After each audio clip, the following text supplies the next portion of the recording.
Thanks for joining us. And today we're going to talk about the truth about Kundalini Kriya Yoga.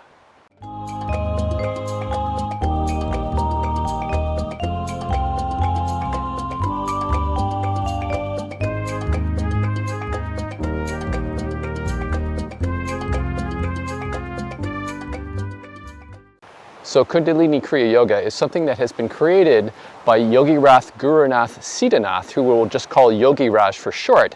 He's a teacher from India who travels worldwide and does workshops for students on Kriya Yoga and so on. And so Yogi Raj talks about how in the late 1960s, when he was about 23 or 24, he had been studying Kriya Yoga associated with the lineage of Paramahansa Yogananda, of Sri Yukteswar, as well as Swami Satyananda and Swami Hariharananda. And at that time, Yogi Raj was not that satisfied with his Kriya Yoga practice. And so he says that he went to the Himalayas in search of Babaji. And Babaji is Lahiri Baba, or Lahiri Mahashai's teacher, and basically the father of Kriya Yoga as we understand it, the mythical founder of Kriya Yoga. And so the story goes that Yogi Raj was not satisfied with his practice of Kriya, and then he went to the Himalayas in search of Babaji. And so the story goes that he eventually found Babaji and had a super conscious experience in his presence. And then that Babaji had basically told him at that point, go out and start giving people Kriya initiation. And so Yogi Raj has talked about that experience in many of his books and published those worldwide, and has drawn lots of people who are interested, especially for somebody who has had a reputed direct connection with Babaji. And so when Yogi Raj has talked about Kriya Yoga, the explanation for Kriya Yoga, he's talked about it very much in terms of Yogananda's explanation, mostly taken from the autobiography and from some of the Kriya Yoga lessons. For example, Yogi Raj says, a half-minute of spinal breathing, that is one Kriya, is equal to 1 year of natural spiritual unfoldment.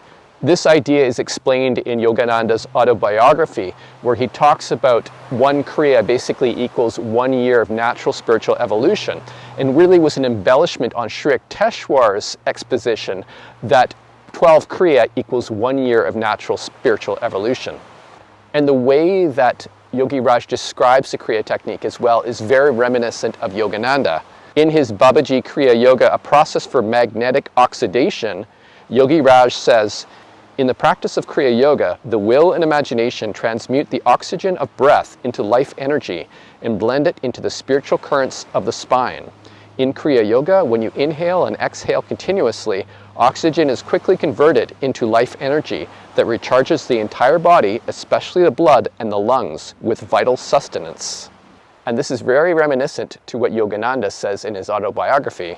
Kriya Yoga is a simple psychophysiological method by which human blood is decarbonated and recharged with oxygen.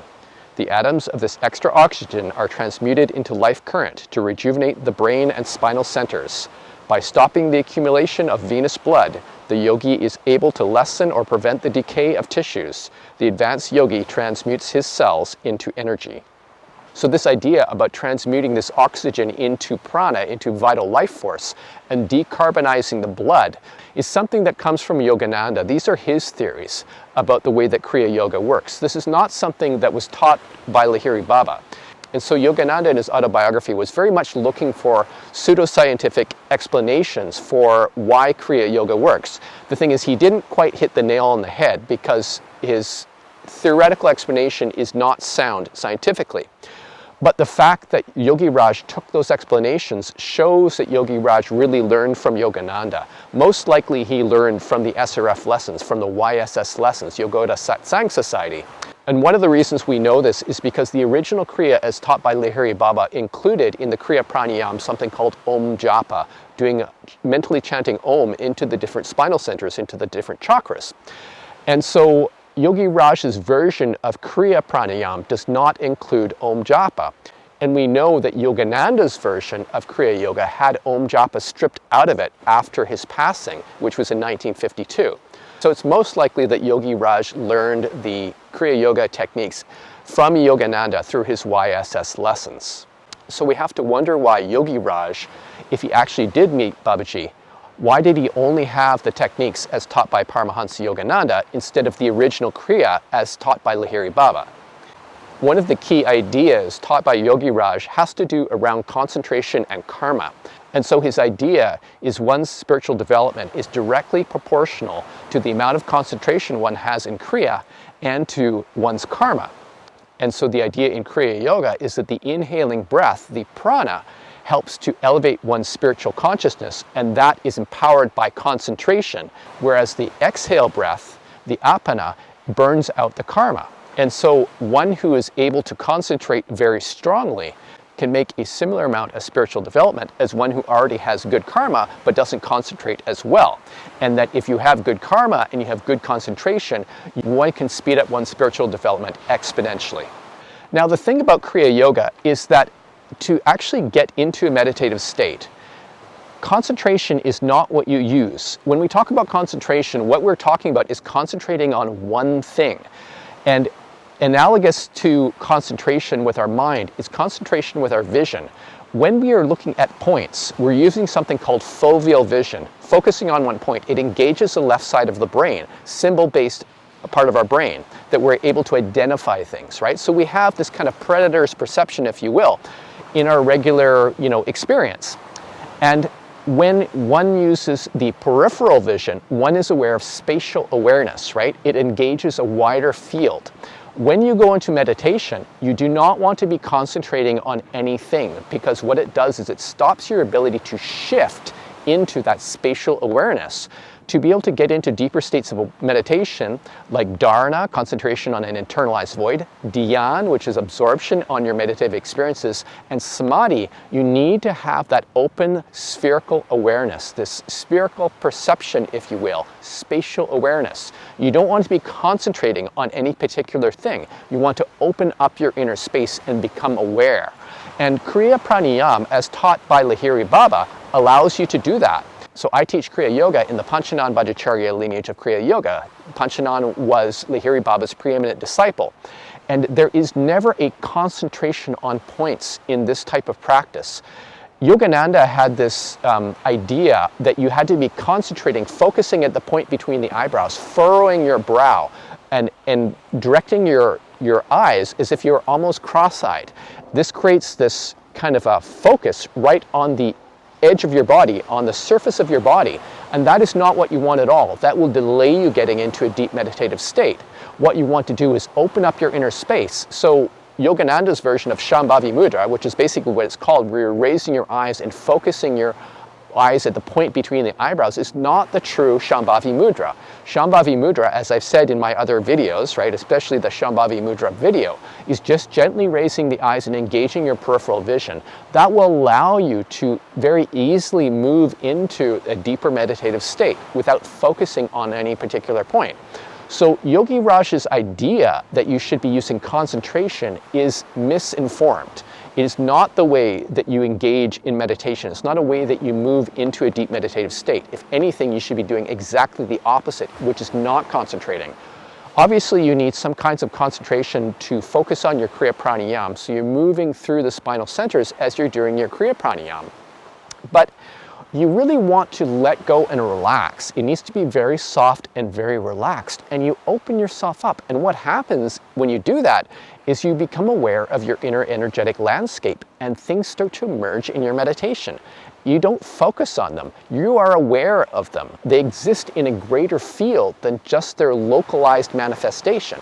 So you want to engage that openness, that spherical perception, if you will. And so this is the best way to help you to go into a deep meditative state. Now, Yogi Raj also uses some other techniques which he developed, one of them called Surya Yoga. And basically it's a kind of a modified version of Surya Namaskar, sun salutation, that includes some connections with mudras and intention and so on to connect to the sun, the energy of the sun. And especially to try and bring that energy through the Sahasrara, right, through the crown chakra. Now, these practices can be very potent when you start to do that. The challenge is that you may not be ready for them as a practitioner. What happens with people who try to use particular types of yogic practices that activate Kundalini excessively, especially if it combines it with an activation of the crown, is that you can get Kundalini syndrome or Kundalini psychosis happening. And I've talked about this in other videos about Kundalini. And this is why Kriya Yoga is such a safe means to develop, because it allows you to develop uniformly through the chakral system that really goes only as high as the medulla or the ajna chakra. It doesn't go higher into the brain. So it keeps it localized and allows you to develop gradually. You develop your gradual awareness of more than just your body, that you're aware of the inner energetic landscape. And it's a very harmonious development. But when you do activities that are activating the Kundalini directly without the integration process along the way, you're bound to run into problems. And I know, because I've studied other types of modalities, of meditation modalities that very focused on the crown and Kundalini activation. And as a result, basically what happens is when the energy starts to flow through, but without harmonizing and integrating all the bits along the way, everything becomes amplified. Everything. So that includes good things and bad things. So you may get these mood swings where you're experiencing highs and lows. You're basically a spiritual yo-yo because everything gets magnified, even character flaws. There are some gurus where basically there have been allegations of sexual misconduct towards these particular gurus by their students. And the reason is because there have been things that have come out of the guru that has made them act in certain ways that are inappropriate. And, you know, I'm sad to say that with Yogi Raj, there have been a number of allegations of sexual misconduct. And quite frankly, I'm not surprised, considering if one is using a Kundalini activation type of practice without the requisite integration practices like Kriya Yoga with Om Japa, that can be a potential danger. And as well, Yogi Raj does what he calls the Shaktipat, the spiritual empowerment classes, where he is trying to consciously activate the student's Kundalini. But it's not really safe. It's really adding too much fuel to the fire before they can start to integrate all those parts of themselves. Kriya Yoga, as taught by Lahiri Baba, is a really safe way to do that, right? And this is what we teach in the Panchanambhadacharya lineage, right? Allows you to develop gradually. And students will go into very deep experiences. So when we're looking at Kundalini Kriya Yoga practices as taught by Yogi Raj, I basically say that his Kriya Yoga is not the best practices of Kriya Yoga. It's really Yogananda's version of Kriya Yoga and not the best one. And as well, I would say to caution students about the Kundalini activation aspects of his practices, because I really see that as leading to a problem. And if you're ever in a situation where the teacher seems to be doing some questionable activity that is making you feel uncomfortable, especially if there's sexual connotations, to really stay clear from that. So if you have any questions about this video, feel free to send me an email at info@modernkriya.com. Also check our website at modernkriya.com and our YouTube channel. So thanks for joining us, and we will see you next time.